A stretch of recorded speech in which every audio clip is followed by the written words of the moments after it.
Ganon, so para gali ako niya sa lifestyle. Yan. So diretso ta kasi medyo ano to ha, dapat wala may matulog, no? Mga katuyo-tuyo da karon, di ba? Hapuyon ta ka eraser.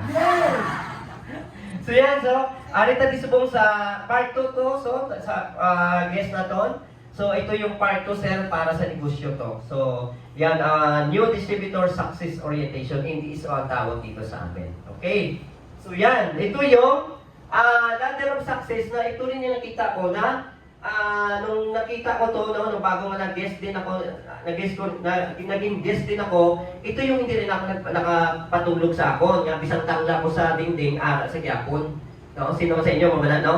So, tatlo lang ko no ang susi, tatlo na susi na dito para magtagumpay. Dapat, dako ang pangarap ta. No? No? Sino dito ang dako pangarap? No? Dapat mangarap talaga tayo, no? And may trabaho, no? Hindi ito pwede na, nagsunod ka, nag-sign up ka, mamanggaranon ka na.